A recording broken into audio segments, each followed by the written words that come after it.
Bismillahirrahmanirrahim. Assalamualaikum warahmatullahi wabarakatuh.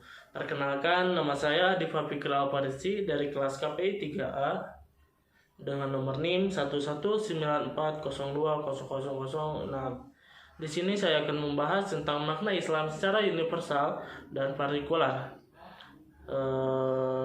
Selanjutnya, dalam ajaran agama Islam memiliki dua karakteristik, yaitu secara universal dan secara partikular. Agama Islam secara universal berarti umum, dan sedangkan secara partikular yang berarti berubah atau masing-masing berubah. Pasca diturunkannya wahyu terakhir dan wafatnya Nabi Muhammad SAW, ajaran Islam berkembang sedemikian pesat dan luasnya hingga menembus batas-batas wilayah Jazirah Arab melalui berbagai macam ekspedisi, perdagangan, dan penaklukan yang dilakukan oleh penerus kepemimpinan Nabi, yaitu para Khulafaur Rasyidin dan generasi penerusnya. Berkembang luasnya wilayah pemerintah Islam ini kemudian membuat terjadinya pertemuan antara peradaban Islam dengan berbagai macam-macam kebudayaan yang sesudah berkembangnya pada zaman itu, seperti misalnya kebudayaan Romawi ataupun kebudayaan Persia yang merupakan dua imperium besar pada masa itu. Interaksi antara Islam dengan berbagai peradaban yang sudah mapan ini kemudian melahirkan suatu bentuk akulturasi budaya yang melahirkan berbagai macam-macam produk dalam bidang seni, ilmu pengetahuan maupun pada sistem ekonomi dan hukum. Dalam sejarahnya, kita melihat contohnya pada zaman pada zaman Khalifah Al-Ma'mun yang membuat proyek besar untuk menerjemahkan berbagai buku karya pemikir Yunani ke dalam bahasa Arab. Kota Baghdad pun pada saat itu menjadi pusat perkembangan ilmu pengetahuan dengan berbagai macam cendekia dan pelajar dari segala penjuru dunia untuk menuntut ilmu.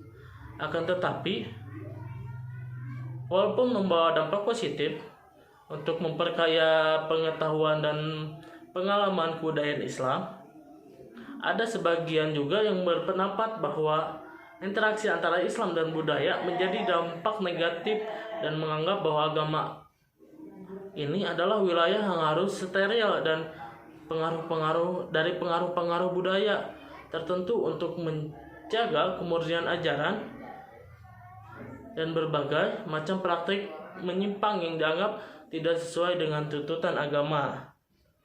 Relasi agama dan budaya ini kemudian menimbulkan sedikit pertanyaan.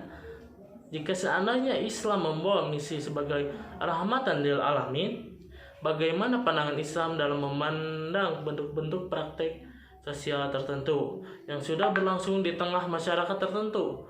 Apakah dengan datangnya Islam ia menghapus segala malapraktik kebudayaan yang telah ada? Baik, sekarang contohnya dalam konteks Indonesia, tidak jauh-jauh dalam konteks Indonesia, kita sudah membaca kiprah dakwah para wali songo dalam menyebarkan agama Islam di Pulau Jawa melalui pendekatan kebudayaan dan tradisi lokal yang disisipkan nilai-nilai Islam. Jika seandainya para wali songo melakukan pendekatan yang kaku, maka tentu dakwah mereka tidak akan diterima.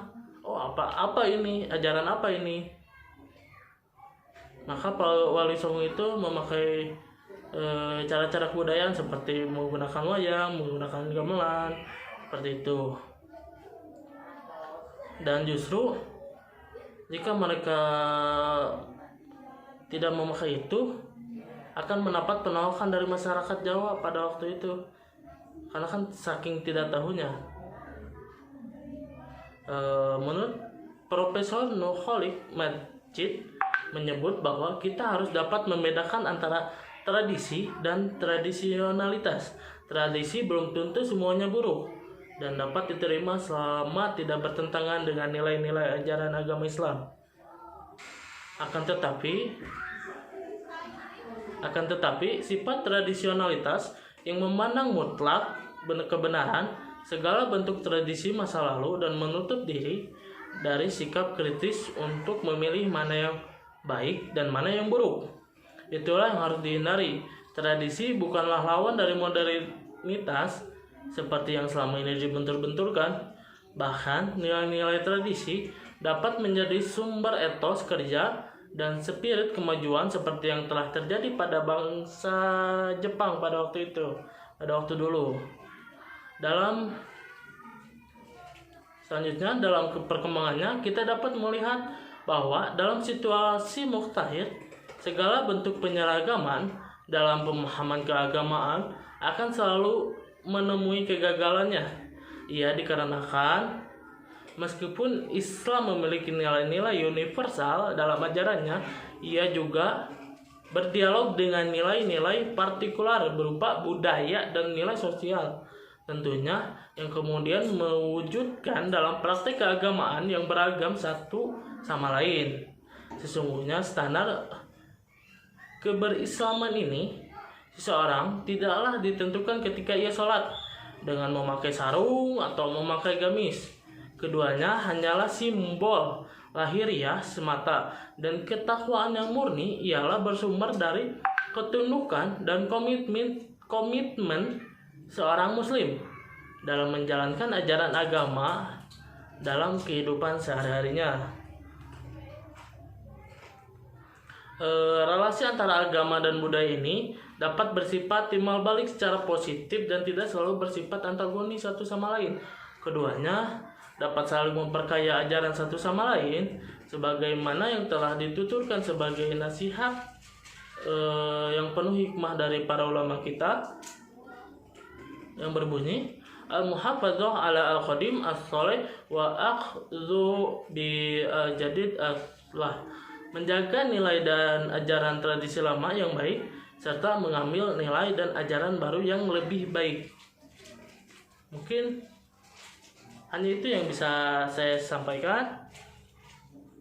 Wassalamualaikum warahmatullahi wabarakatuh. Dadah.